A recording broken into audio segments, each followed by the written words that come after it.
Welcome back to the deep dive. Today we are walking straight into the fire, honestly. We are tackling a topic that is arguably the single most controversial aspect of Canadian federalism. Oh, yeah. It is the third rail of Canadian politics. You touch it and you get shocked. Exactly.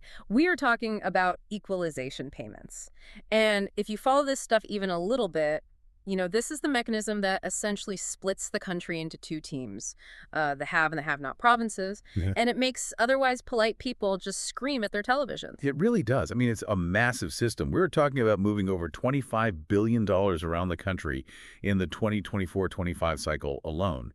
And yet, for all that noise, it's probably the most misunderstood math equation in the country. Which is exactly our mission today. We are going to decode that confusing math, look at the very messy history, and figure out why the system even exists in the first place. And we have some incredible source material to pull from, including data from autonomous Trevor Toon, historical analyses, and official federal numbers. Right. But before we get to those, the actual buckets of money, we really have to address the biggest misconception out there. The one that drives the anger more than anything else. You mean the check writing myth? Yes. The idea that the Premier of Alberta, sits down at a desk, sighs heavily, writes a massive check from the provincial treasury, and mails it directly to the Premier of Quebec to fund their daycares. Let's be incredibly clear right off the top here. That does not happen. Trevor Toombs has spent years trying to hammer this home. There are zero direct transfers between provincial governments. No. Alberta does not pay Quebec. British Columbia does not pay Nova Scotia. I like to play devil's advocate for a second because the anger comes from somewhere real. If I'm a taxpayer in Calgary, I pay federal tax. That money goes to Ottawa. And then Ottawa sends a check to Quebec. So while the province of Alberta didn't write the check, The people of Alberta certainly feel like they did. And that is the nuance. The program is funded by the federal government's general revenues. So that's your federal income tax, the GST, corporate taxes. Because Alberta has historically had a younger population with higher incomes, they just pay more federal tax per capita. Right, so Albertans as individuals are disproportionately funding the federal pot. Precisely. But the Alberta government itself, their provincial budget is not touched by equalization, not a single cent. Okay, so it's a federal redistribution based on individual wealth, not a penalty on the provincial government. But why do we do this? What is the actual point of shuffling $25 billion around? Well, it's not just a policy. It is actually the law. It's enshrined in the Constitution Act of 1982, specifically subsection 36(2). And the mandate there is to ensure that provincial governments have sufficient revenues to provide reasonably comparable levels of public services at reasonably comparable levels of taxation. Which is just a massive mouthful of legalese. It is. But if you think about what it means for a second, it's pretty profound. It means that a kid born in rural Nova Scotia should have access to roughly the same quality of school and hospital as a kid in downtown Toronto, without their parents having to pay double the tax rate just to keep the lights on. Right, so it's really about establishing a baseline standard of living for you, regardless of your postal code. Exactly. It's often called the price of admission for a federation. Okay, let's get into the mechanics then, because this is where people really start to get suspicious. How does Ottawa decide that Manitoba is quote-unquote poor and British Columbia is rich? I mean, they don't just look at the provincial bank account balance, right? No, and this is the most critical concept to grasp today. Payments are based on fiscal capacity, not actual revenue. Fiscal capacity. That sounds like an economist's way of saying how much money you could have. That is a perfect way to put it, actually. The formula measures a province's ability to generate revenue, not how much they actually collect in taxes. So wait, if a province decides, hey, we want to be super popular, let's slash all our taxes to zero, the federal government doesn't just rush in to fill that massive hole. Not at all. The formula uses something called a representative tax system. Yeah. So imagine 5 buckets of potential money in your province. You've got personal income tax, business income tax, consumption taxes like the GST, property taxes, and natural resources. Okay. 5 buckets. The feds look at those buckets in your province and they ask a hypothetical question. They say, if this province applied the average national tax rate to these specific buckets, how much money would they raise? So it is entirely hypothetical. Entirely. Even if a province chooses not to tax its people very much, the formula assumes they could. Right. They calculate this dollar amount per person, and then they compare it to the 10-province standard, which is essentially the national average. It's kind of like a salary cap in sports. or handicapping golf. In a way, yeah. If your province's ability to raise money is below that national average, Ottawa writes a check to top you up until you hit the line. And if you are above the average, You get a pat on the back. you get zero. You are a have province. You mentioned the buckets just a minute ago. We really have to stop on that fifth one, the natural resources bucket, because that seems to be where the math gets incredibly messy. Oh, it is the troublemaker of the whole system, including natural resources, like oil and gas revenues, is hugely controversial. Because if you include 100% of oil revenue in the calculation, the resource-rich provinces look incredibly wealthy on paper. Right. And the national average shoots way up. Exactly, which would make it harder for anyone else to qualify for payments. And it would probably make the resource provinces furious, because every dollar they dig out of the ground basically reduces their standing. It essentially creates a disincentive to develop resources. Yeah. I mean, why drill for oil if Ottawa is just going to claw back your transfer payments dollar for dollar? So they came up with a compromise to fix that. It's called the 50% inclusion rule. So only half of the resource revenue counts toward your wealth calculation. Right. They calculate a province's fiscal capacity using 50% of their resource revenues, or 0%, and they basically use whichever gives the province a better result. That feels like a bit of a hack. It is a bit of a hack. It's an attempt to balance the reality that resources do make a government rich with the political need to not penalize economic development. And even with that compromise, you still have this thing called the fiscal capacity cap, right? Yes, they had to put a ceiling on it. Because in the past, you actually had situations where a have-not province got so much equalization money from the feds that they ended up with more cash per person than the have provinces who weren't getting anything. Which is obviously a hard sell to the public. You know, here's some help. Oh, wait, now you're richer than the guy who just helped you. Right, so the cap ensures that after the transfer happens, a receiving province cannot be wealthier than a non-receiving province. Let's pivot to the history for a moment, because the system hasn't always worked this way. The program officially started in 1957, mostly to help out the Atlantic provinces. But the 1970s seems to be when the wheels really started to wobble. The energy crisis changed everything. In the late 70s, global oil prices spiked. Suddenly, Alberta and Saskatchewan were just swimming in cash. And this skewed the national average so high that the math basically broke. How so? Well, in 1978, the formula determined that Ontario, the industrial heartland, historically the richest part of the country, suddenly qualified for equalization payments. Ontario. They have not province in the 1970s. Technically, according to the spreadsheet, yes. The resource wealth in the West pushed the national average so high that Ontario fell below it. But the federal government looked at that result and essentially said, no, that can't be right. They just didn't trust their own math. They realized it violated the whole spirit of the program. Ontario is obviously wealthy. The formula just wasn't reflecting it correctly relative to this massive unprecedented oil boom. So the federal government actually changed the rules specifically to exclude Ontario from getting payments. Which really proves that this whole system is as much art and politics as it is science. It absolutely is. And that tension is exactly what led to the 1982 Constitution Act, where they finally locked the core principle in. But even with it in the Constitution, the formula keeps getting tweaked. Like, Stephen Harper's government made some very significant changes. Right, the total transfer protection. I saw that in the sources. Yeah, that was a temporary shield they put in place during the 2008 financial crisis. Basically, they moved away from the pure formula based on the Al O'Brien expert panel from 2007. The protection guaranteed that a province's total transfers wouldn't drop year over year during the recession. But when that protection expired in 2014, it hit Ontario incredibly hard. They lost about $640 million almost overnight. And that brings us perfectly to the regional battlegrounds. This is where the rubber meets the road. Let's start with the absolute elephant in the room, Quebec. Quebec is the volume leader, without a doubt. In 2023-24, they received around $14 billion. That is more than half of the total equalization pot. And that number drives people out west absolutely crazy. Why does Quebec get so much? It's primarily a function of their size and their capacity. First, they have a massive population, nearly 23% of all of Canada.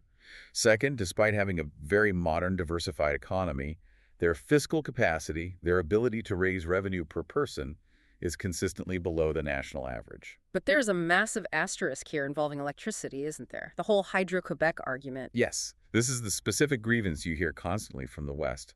Quebec has massive legacy hydroelectric resources. Hydro-Quebec, which is a crown corporation, sells that electricity to Quebec residents at incredibly low rates, far below market value. So it's a policy choice to give their citizens cheap power. Correct. But critics argue that by keeping those prices artificially low, Quebec is actively suppressing its own revenue.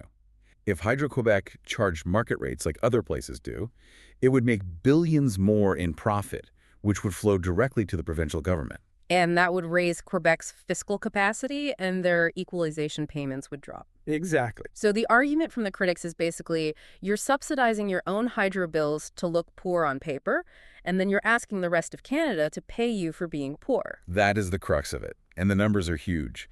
Some estimates suggest that between 2005 and 2010, if you accounted for the true market value of that hydro, Quebec's equalization payments would have dropped by over $42 billion. $42 billion. That is a staggering number. No wonder it's a sore spot. And yet, ironically, Quebec politicians often hate the payments too.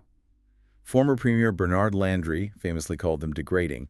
The current Premier, François Legault, has called the dependence shameful. So they want the money, but they hate the implication that they can't pay their own way. Exactly. Now let's flip to the other side of the coin. Alberta, the eternal have province. The province that really feels punished for its success. The stats in the source material are wild. Since 1957, Alberta has received just 0.02% of all equalization payments. They literally haven't cashed a check since the mid-60s. But the real anger there isn't just about not getting money when times are good. It's about not getting help when things go wrong. Right, and 2014 is the key date here. Yes. Global oil prices crashed. Alberta went into a brutal recession. Good-paying jobs evaporated. The provincial deficit exploded. By any normal, on-the-ground definition, Alberta was a have-not economy in that moment. But the equalization formula didn't care. No. This is what economists call the recession paradox. Even though Alberta was hurting badly, their average incomes were still so high relative to the rest of the country, and their underlying fiscal capacity remained so strong that they were still 41% above the national average. That has to be absolutely infuriating. You're laying people off, your budget is bleeding red ink, and Ottawa looks at the spreadsheet and says, sorry, your math still looks too good, we can't help you. It fueled massive resentment. Trevor Toomey calculated that in 2015, the very height of that economic pain, Alberta actually had a net outflow of $27 billion, meaning $27 billion more left the province in federal taxes than came back in any form of federal spending. And that anger directly led to the 2021 provincial referendum, where 61.7% of Albertans voted yes to remove equalization from the Constitution entirely. And this is a really big, but they can't actually do that, can they? A single province can't just edit the Constitution. No, not at all. You need the 750 formula. 7 provinces representing 50% of the population have to agree. There is zero chance that Quebec, the Atlantic provinces, or Manitoba would ever vote to delete the program that fundamentally funds their hospitals and schools. The referendum was purely symbolic, a mandate for negotiation. Right. And speaking of those other provinces, we focus so much on this Quebec-Alberta fight that we often ignore the Atlantic provinces and Manitoba, but for them, the stakes are actually much higher. Oh, much higher. For Quebec, equalization is a nice, substantial chunk of the budget. But for Prince Edward Island, Nova Scotia, or New Brunswick, it is an absolute lifeline. We are talking about billions of dollars annually that make up a massive percentage of their total provincial revenue. The sources noted PEI has received over $2,300 per person in some years, and Nova Scotia and New Brunswick pull in over $2.5 billion each annually. So without this money, what happens to Halifax or Charlottetown? Collapse is a strong word, but it's really not far off. They would either have to slash public services to a level completely unacceptable in the developed world, or raise taxes to a point that would drive everyone out of the province. Which brings us to perhaps the deepest criticism of the whole system, the welfare trap. We really have to unpack this because it's not just about fairness, it's about actual economic incentives. Yes. This is the argument put forward by economist Michael Smart, and it was even conceded by Nobel laureate James Buchanan. The fear is that the formula might actually be trapping these provinces in a cycle of poverty. How does giving someone billions of dollars trap them? It's all about the clawback. Let's say you are the Premier of Nova Scotia. You have a chance to develop a massive new industry that will bring in $100 million of new tax revenue for your province. Great. That's amazing. You do it. But because your fiscal capacity just went up by $100 million, the equalization formula kicks in, and Ottawa says, oh, you don't need as much help now. So they might cut your equalization payment by 70 or $80 million. So you did all that work, you took all that political risk to grow your economy, and your net gain is only $20 million. Exactly. The marginal tax rate on economic growth is extremely punitive. Critics argue this incentivizes have-not provinces to just keep taxes high and not chase aggressive economic growth. Because the federal government creates a floor they can't fall through, but they also create a ceiling that is incredibly hard to break through. That is a really depressing thought, that the safety net is actually a sticky web. But surely there is a counter-argument to this. The counter-argument comes down to simple geography. You cannot policy your way into having Alberta's oil reserves. PEI has potatoes and tourism. They don't have bitumen. The goal of the program isn't to equalize economies. We physically can't do that. But to equalize the basic services citizens get. And what about the flip side of the incentive argument? We talked about provinces maybe not trying hard enough to grow. What about provinces not taxing enough? This is Trevor Toon's sharpest point regarding Alberta. Alberta constantly complains about its provincial deficit and the lack of federal help. But Alberta is the only province in Canada with no provincial sales tax. They have relatively low income taxes. Right. Toomans points out that if Alberta simply taxed its citizens at the exact same rates as the rest of Canada does, they wouldn't have a deficit at all. They would have a massive surplus. So the message to Alberta from the rest of the country is basically, you're not broke, you're just cheap. Essentially, yes.